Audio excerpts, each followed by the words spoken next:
there is one skill that, as a video editor, if you not even master it, but just literally go from 0 to 1, I promise your work is gonna improve a lot, and therefore you're gonna be able to charge more money for your work. And that skill is graphic design. Now, before you get confused and click off, let me actually explain what graphic design does. So the idea is that as video editors, we obviously have a bunch of stuff going on screen in our videos, like text, different pop-ups, or even full screen graphics. And the thing is, most video editors focus on the animation part of that, so how they bring on the element on screen and how everything moves.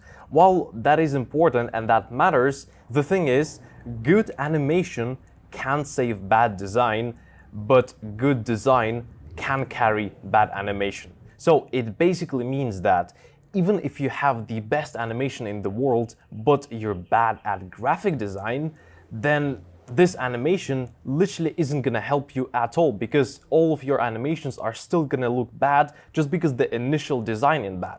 But on the flip side, if you're kind of good at graphic design and you can create a well put together scene, then no matter how bad your animation is, the scene is still gonna be good and the viewer is still not gonna click off the video, and therefore your client is gonna be happy and gonna pay you more money, all these awesome things. So in this video, I'm just gonna teach you the basics of graphic design, just because really as video editors, we don't need the advanced stuff, we just need the bare bones of graphic design that are gonna make our animations look great.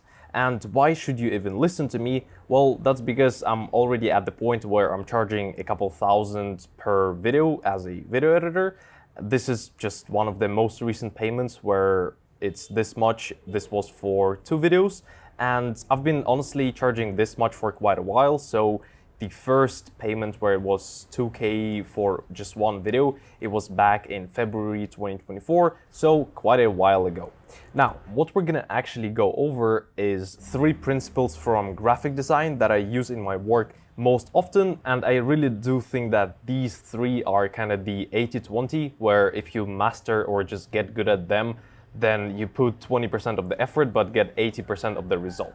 Yo, real quick before we begin, just so there is no confusion, the principles I show in the video are meant to be applied in Premiere and After Effects. I don't edit videos in Canva. Right now you see one of my edits on screen and you can hopefully tell it's not that bad. So enjoy the video. Let's start off with colors. With colors, 2 things that I really want you to start keeping in mind when just creating your animations is contrast and then color combinations, because both are very important. And let's start off with contrast. So a very common thing I see video editors do is do something similar to this, where they have, for example, a yellow text and then they have a white or just a very light background behind it, which makes the text barely visible and not stand out at all. And here, kind of the opposite situation where you have a dark text and a dark icon, or just any image really, and then you put that on a black or very dark background, which just does the same thing of removing basically all the contrast and making these elements very hard to see and notice right away, which is something you definitely don't want. So obviously fixing this is very, very simple. Here you would just go ahead and make the background white just like that and see how much better this scene got, where we now actually can see the elements. Here it's the same thing but the opposite, where all we need to do is change the background to something dark. This is very easy to fix, but the problem comes from just not thinking about it. And when you're in the edit, you're kind of in the trenches, you're just editing, trying to get the video done. You tend to forget about these things, which is why I really want you to start paying attention if your elements have enough contrast in the scene. Now, moving on to color combination. This is a bit of a more tricky one, just because, as I said, as video editors, we don't have the advanced knowledge of graphic design, nor do we really need it.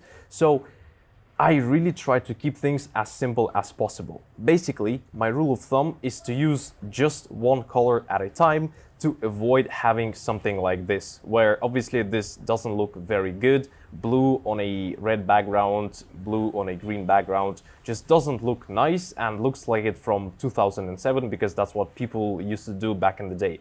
So basically, my rule of thumb is I have just one color. So let's say I have this green background, which is kind of nice by itself, honestly. All we need to do is to just make the text white, and this doesn't look as bad anymore. So we should fix this up.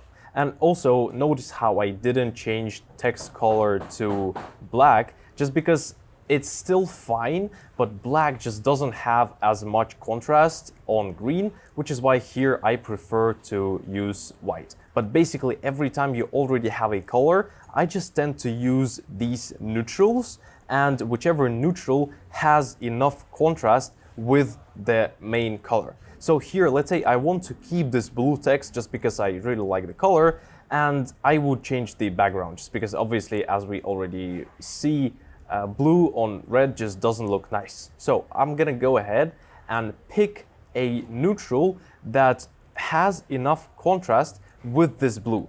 As you can see, gray, it kind of blends in. Here you can barely see the text, so I would definitely not go for something like this. Most likely I would go for white, just because this is insanely clear and you can see the text right away. It has really good contrast.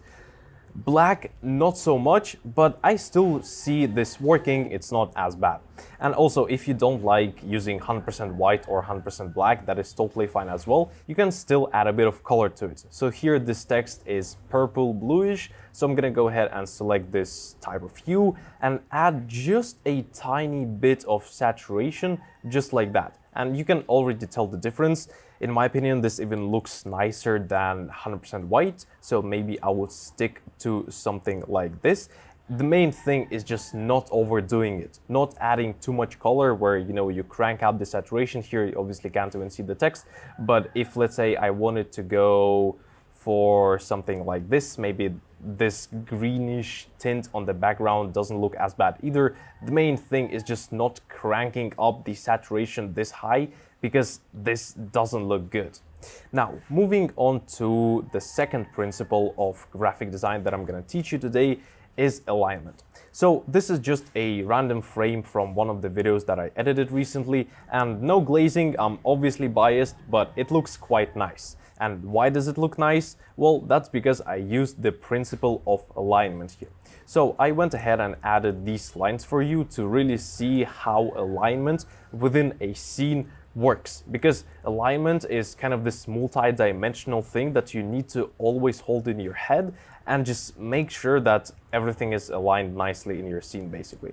So first of all, this scene as a whole is centered within the canvas, within the screen. So the gap from the topmost point of the scene to the top of the screen is the same as the gap from the bottommost point of the scene to the bottom of the screen. Hopefully that makes sense. The same thing with the vertical alignment. So the gap here is the same as the gap here. This makes the scene as a whole, these three rectangles or squares and these three circles, so the scene centered within the screen, which is a really good start. But now we need to make sure that the scene within itself, the elements within the scene, are aligned as well. And here, as you can see, I have the same exact gap between these two squares and then the same exact gap between these two squares, which makes these three squares kind of centered and just aligned properly within each other. Same thing goes for 1, 2, 3. These numbers have the same exact gap in between each other, and then the gap between the actual number, circle, and the square is the same for all three circles and squares, because again, alignment. And it goes even deeper than that. So within all these squares, the elements are aligned as well. So these three texts are aligned within each other. The gap from the text and to the top of the square is the same in all three cases. And then the gap from the text and to the actual kind of content of the square is the same as well. So if we take this contents of the square, it ends here. This is the topmost point, and the topmost point here, they are on the same exact level, which makes the gap between topmost point here and bottommost point here the same as the gap from topmost point here and bottommost point here the same, which is again just alignment. Everything should be aligned within each other. Nothing should be random, nothing should be kind of wiggly offset. If that's the look that you're going for and that's something you do on purpose, then sure, but as a rule of thumb, you should keep all this stuff very coherent and consistent. And talking about consistency, that is exactly the next principle I'm gonna teach you. Sorry, I had to come inside just because there are so many random bunch of different noises there. But anyway, consistency. This is just a frame from, again, one of the videos that I've edited recently. And I have step 1, step 2, and step 3 here.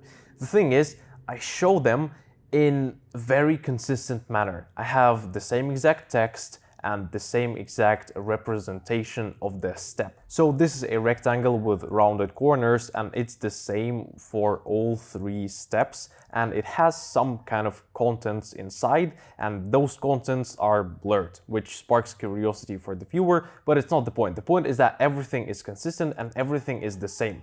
Because a mistake I see so many video editors make is that they would showcase something like that in totally different ways. So for the step 1, they would have just text, step 1. For step 2, they would have some kind of random logo or like a PNG. And for step 3, they would for no reason play a video or have just an image on screen.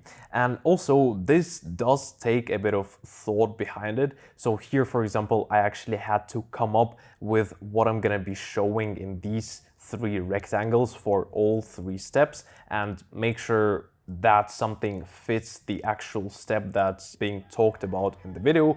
But trust me, it does make the video better and it does make your animations, your graphics look way more coherent, professional, and just better overall. And consistency goes even further, where this is the same exact graphic, but I already revealed the step 1, step 2, and step 3 are going to be revealed the same way further in the video. But for step 1, there are 3 methods you can implement this step, right? And for these 3 methods, the representation of how I represent them is the same as well. So I have a text, and then I have an icon, a logo, and here it helps even more, where all these 3 logos are insanely similar. All of them are red with something white in the middle. That helps, but even if logos were different, for example, if this one was Instagram and this one was TikTok, this one was YouTube Shorts, it still would have been fine. The main thing is that I have a text and then I have a logo, and I do this for all 3 methods. Because YouTube, for example, they have this logo where it's the icon and the text horizontally. Then they have this kind of logo where it's the icon and the text vertically, and then they obviously just have the icon. So I would see so many video editors put different type of logos as well, where for YouTube they would have the logo and the icon, and then for YouTube Shorts they would just have the icon. That is still inconsistency, and that's something you should be on the lookout for, because that's again something that just ruins your animations and makes your work look way less professional than it could have looked.